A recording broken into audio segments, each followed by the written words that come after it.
चार धाम तुमको प्रणाम, पूर्ण करती हो सबके काम।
बद्रीनाथ जी के दर्शन करेंगे।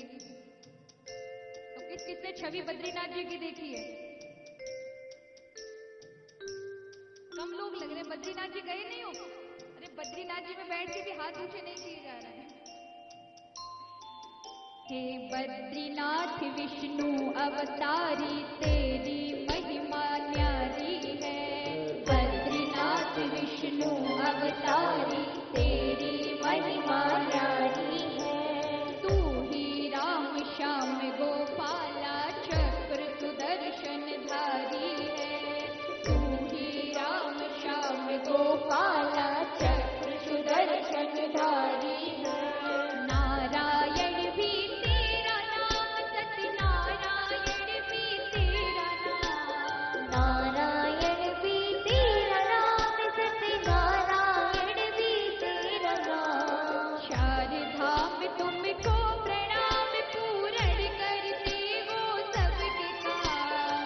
चार धाम तुमको प्रणाम, पूर्ण करती हो सबके काम। चार धाम तुमको प्रणाम, माँ पूर्ण करते सबके काम।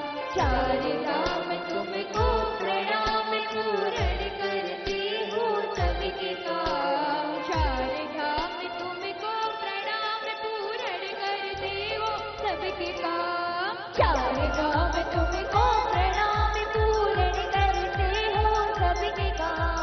चार धाम तुमको प्रणाम, पूर्ण करते हो सबके काम। चार धाम तुमको प्रणाम, पूर्ण करते हो सबके काम। चार धाम तुमको प्रणाम, पूर्ण करते हो सबके काम। चार धाम तुमको प्रणाम, पूर्ण करते हो सबके काम। चार धाम तुमको प्रणाम, पूर्ण करते हो सबके काम। चार धाम तुमको प्रणाम, पूर्ण करते हो सबके काम। चार धाम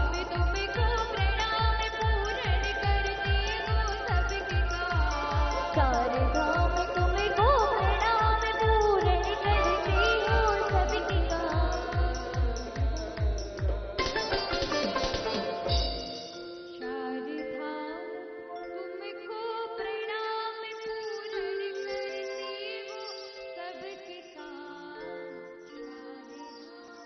प्रणाम, पूर्ण करते हो सबके काम। चार धाम तुमको प्रणाम, पूर्ण करते हो सबके काम। चार धाम तुमको प्रणाम, पूर्ण करते हो सबके काम। अब महाराज चार धाम से चलो लौट आते कथा में, क्योंकि अपन चार धाम कर आए। सबसे पहले यमुनोत्री जाते हैं, उसके बाद गंगोत्री, फिर केदारनाथ और आखिरी में बद्रीनाथ होता है। लेकिन अब क्या करें, बद्री विशाल को सबसे पहले कथा अपने ही सुननी थी। उन्होंने कहा सब लोग अंतिम यात्रा चार धाम के बाद सबसे आखिरी पड़ा बद्रीनाथ होता है, लेकिन मैंने तुम्हारी पूरी यात्रा कर समझ लो हो गई, तुम सबसे पहले मेरे ही कथा सुनो। कहते जब यात्रा करने के बाद तब अंतिम पड़ा बद्रीनाथ जी का होता है। तो देखो ठाकुर जी ने कहते हैं गंगा जो है वो कौन है? पुराणों के अनुसार देखा जाए तो मां गंगा भगवान की पत्नी स्वरूप है, हरि के चरणों से निकली है और हरि के चरण देती है। भगवान शिव कौन है? बोले भैया, द्वादश भागवत आचार्यों में भक्ति देने वाले हैं। अगर उनकी कोई शरण ग्रहण कर लेता है तो साक्षात राम को मिला देते हैं। जमुना मैया भक्ति स्वरूप है, क्या मिलाती है? बोले ठाकुर जी की भक्ति देती है। अब इन तीनों ने मिलकर के बद्रीनाथ का प्रसाद दिया है आपको।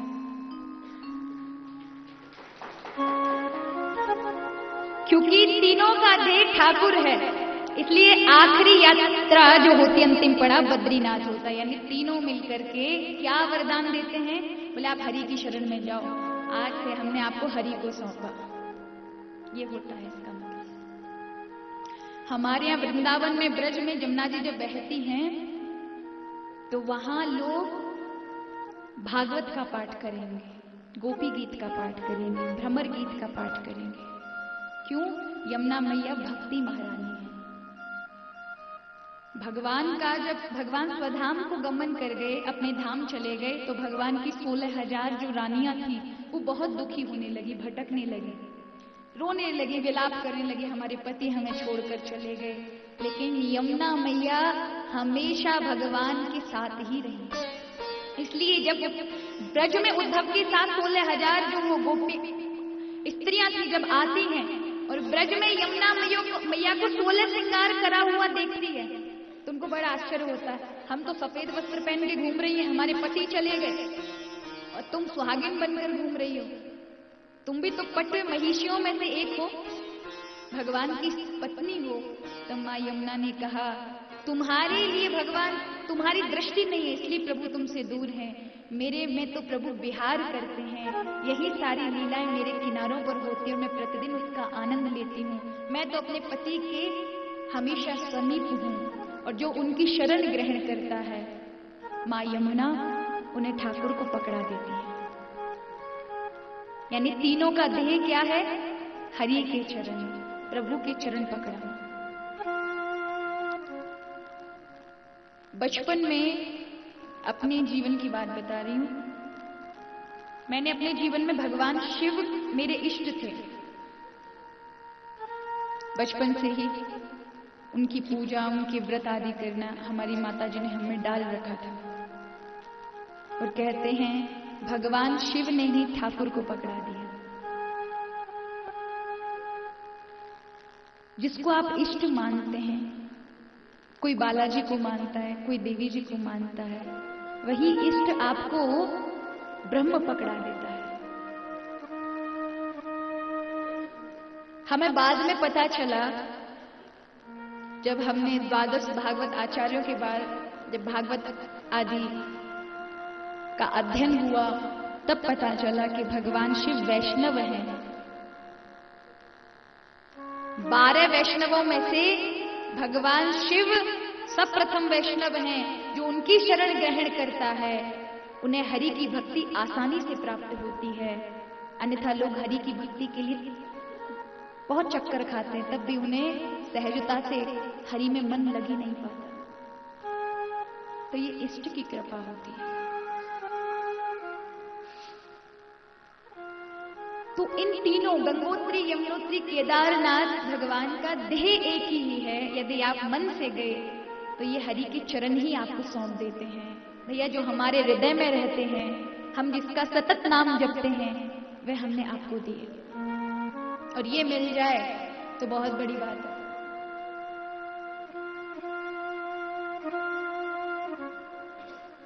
एक सास ने अपने बेटे की, एक औरत ने अपने बेटे की शादी की। जब शादी की तो पति ने अपनी पत्नी को 9 लाख का हार दिया। अब बेटे की शादी थी, 9 लाख का हार पहन के, 9 लाख का हार पहन करके घूम रही थी। अब जैसे ही बहू आई तो उसने सोचा कहीं मांग न ले, इतने सालों में, इतने बुढ़ापे में तो हार मिला है। कैसे कैसे पति ने कितने प्रेम से बनाया, कहीं बहू की नजर पड़ गई तो मांग लेगी। तो क्या किया, अपनी चुंदरी में छुपा लिया उसको। अब जब बहू आती तो सबसे पहले उसे सर्वप्रथम खाना बनाने के लिए बोलते हैं, रसोई पूजन होता है। तो रसोई पूजन हुआ, बहू ने इतने अच्छे अच्छे अच्छे पकवान बनाए कि पूरा घर, सास बड़ी प्रसन्न हो गई।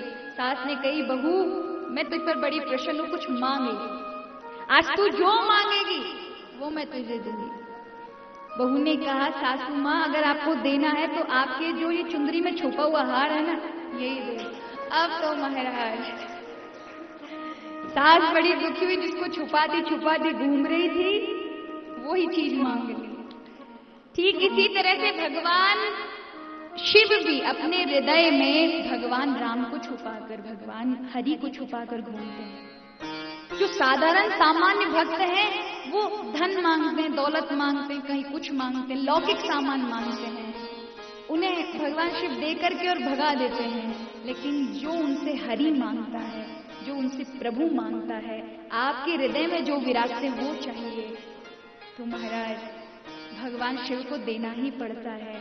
और भगवान शिव उस पर बड़े प्रसन्न होते हैं। भैया ये सच्चा बुद्धिमान निकला। इसीलिए नरसिंह जी मुनि में से थे। नरसिंह जी को बड़ा लालच दिया, भगवान शिव ने कुछ मांग ले मांग ले मांग ले, और नरसिंह जी कहते मोकू और कछु नहीं चाहिए, श्री राधा कृष्ण मिलइए, मुझे और कुछ नहीं चाहिए, मुझे तो राधा कृष्ण से ही मिला दीजिए। तो भक्त की एक ही मांग रहनी चाहिए, परम मंगल में परात्परम अखिलेश्वर, अकारण करुणा वर्णालय भक्त वांछित कल्पतरु, आनंद सिंधु दीन बंधु श्री बद्री विशाल ठाकुर के चरणों में कोटि कोटि दंडवत प्रणाम। श्री चैन बिहारी लाल के चरणों में कोटि कोटि दंडवत प्रणाम। श्रीमद् भागवत कथा के श्री व्यास जी महाराज की, सुखदेव जी महाराज की, राजर्षि परीक्षित, सूत, सौनकादिक, नारद आदि सनकादिक ऋषियों के चरणों में कोटि कोटि दंडवत प्रणाम। सनातन धर्म के चरणों में कोटि कोटि दंडवत प्रणाम। जीजा महारानी गौ माता के चरणों में कोटि कोटि दंडवत प्रणाम।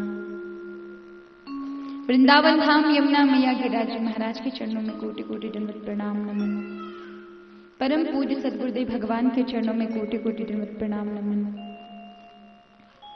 उद्धव देवाचार्य धमन देवाचार्य श्री नरदास जी महाराज के चरणों में कोटि कोटि दंडवत प्रणाम नमन। चारों वैष्णव संप्रदायों के आचार्यों के चरणों में कोटि कोटि दंडवत प्रणाम नमन। सभी संत समाज के, सभी भक्त समाज के चरणों में कोटि कोटि दंडवत प्रणाम नमन।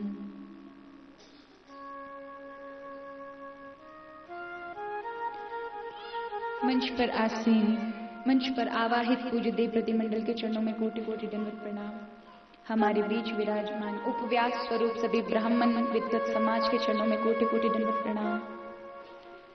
मेरे सहयोगी संगीत बंधुओं को भी कोटि कोटि दंडवत प्रणाम। आप सभी हरि वैष्णव, हरि भक्त जो यहाँ कथा श्रवण के लिए बैठे हैं, उन सभी को व्यासपीठ की ओर से सादर नमन, सादर प्रणाम, कोटि कोटि वंदन।